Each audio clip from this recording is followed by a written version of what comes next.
Hey everybody, thanks for joining me today. Hopefully you are doing well. I'm having a good day. And this is today's project, to make a canteen out of wild clay. You know, it looks kind of complicated, but it's really not as difficult as you might think. I think it's achievable by many of us, and it's certainly a lot of fun. And one of the things I like about it is it has all this space for painting on if that's what you want to do.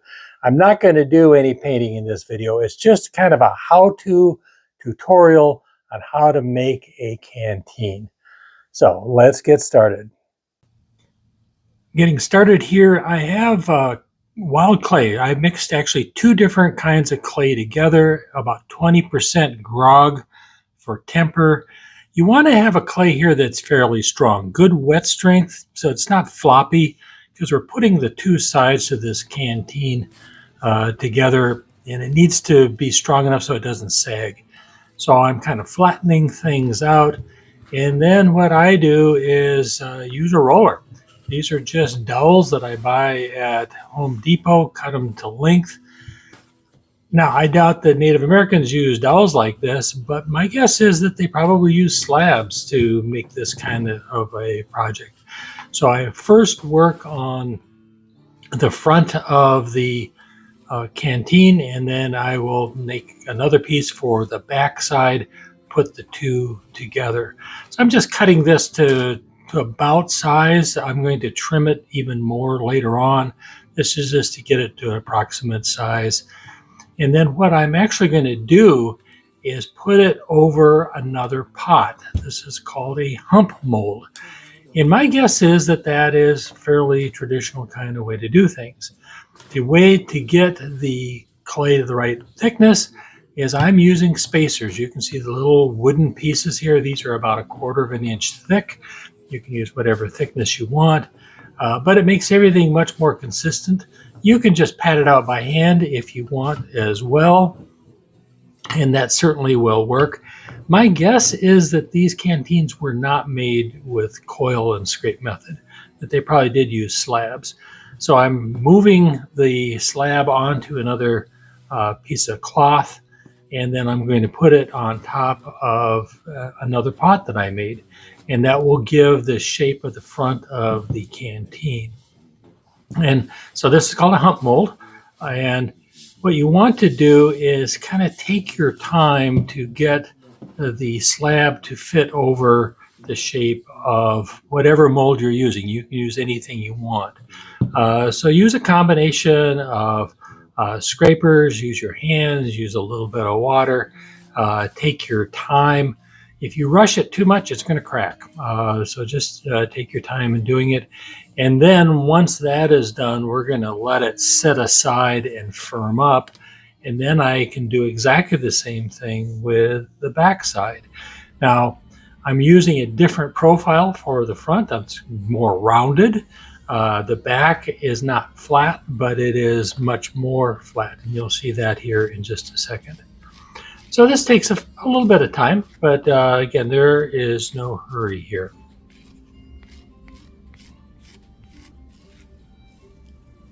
So smoothed it all out. The more this smooths out now, the easier it will be later for cleaning things up. So now I'm going to work on the back, make another slab just like I did with the front. In this case, I'm using another pot that I made, but it's not nearly as rounded.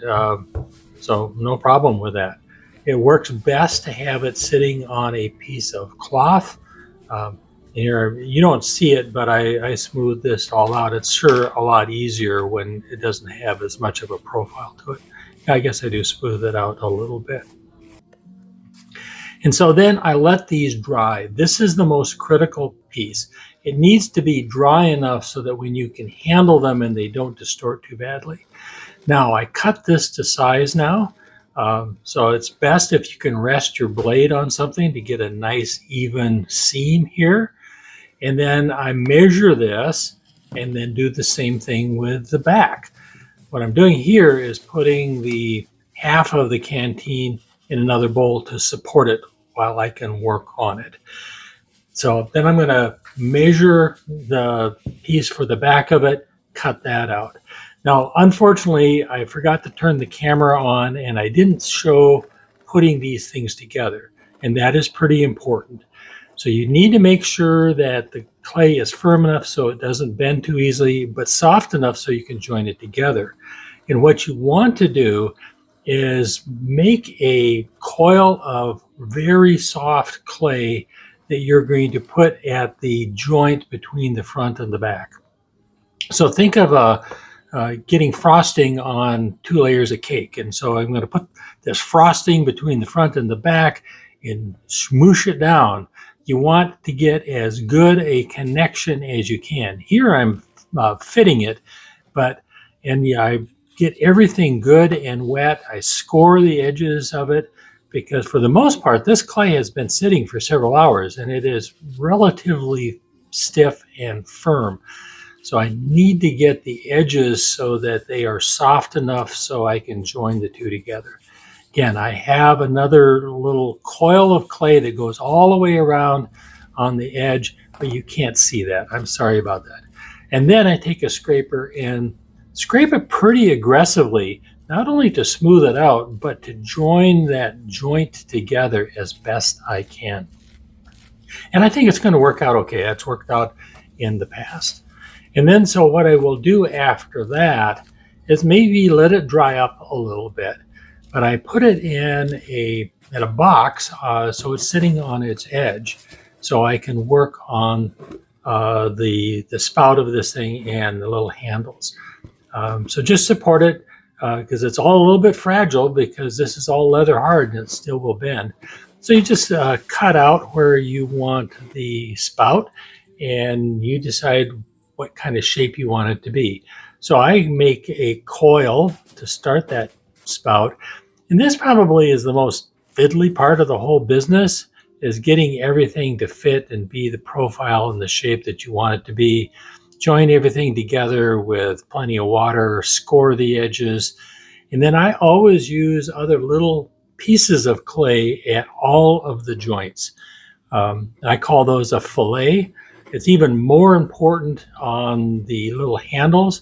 I'm scoring the edge of the canteen to put the handle on. Then I crate the handle and then use other little bits of clay all around the joints there to make sure it's good and solid. This is the weakest part of the entire canteen.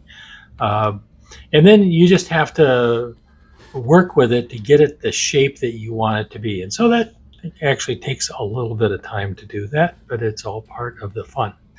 Now, one of the things you're not gonna see here, I kind of got a crack on the back. I was working on it before it was as dry as it needed to be.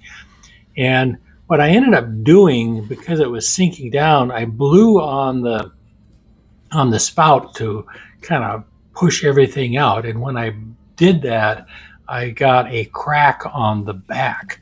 And so I needed to fix that. I'm a little ahead of myself. I just let this set overnight in a plastic bag to even things out. Then it was after that that I blew on the spout to push out the back, and I ended up with a crack.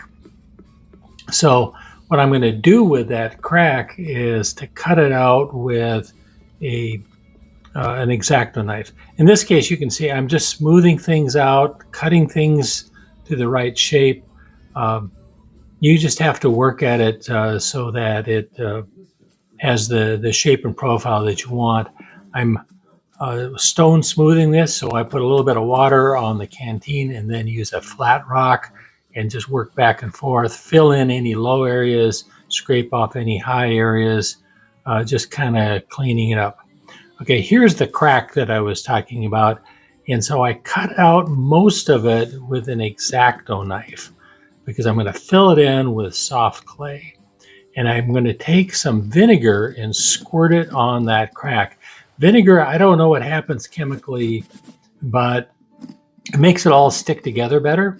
And so I get a little piece of clay that's real soft. I squirt everything with vinegar, and then I just kind of push the clay into that seam. The good news is the crack didn't go from rim to rim. It just goes across the middle of the canteen.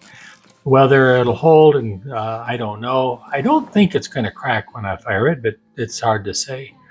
So I just put that soft piece of clay in, smooth it out with my finger, smooth it out some more with a scraper of some kind, and if you work at it, and especially when you use a stone, you push all the little pieces of temper down in, and you can smooth it out so that crack pretty much disappears. I think it worked out okay. So that's something to expect, is that anytime you have a project like this, that not everything is going to be perfect. And so you just have to adapt and make it work the best you can. So here you can see it's smoothed out pretty good, and I think it looks fine. I think it's going to be fine.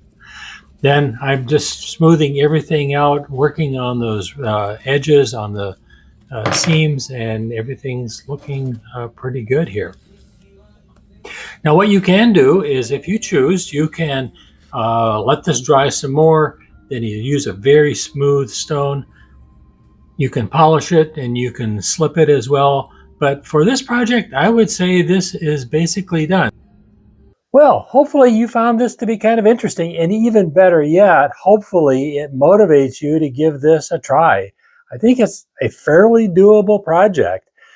I really appreciate you being here, and every time you give that thumbs up, make a comment, subscribe, that all helps this little channel. And if you do leave a comment, I'll do my best to respond as well. And so until next time, this is Wes, wishing you health, happiness, peace, and love. Take care. Bye-bye.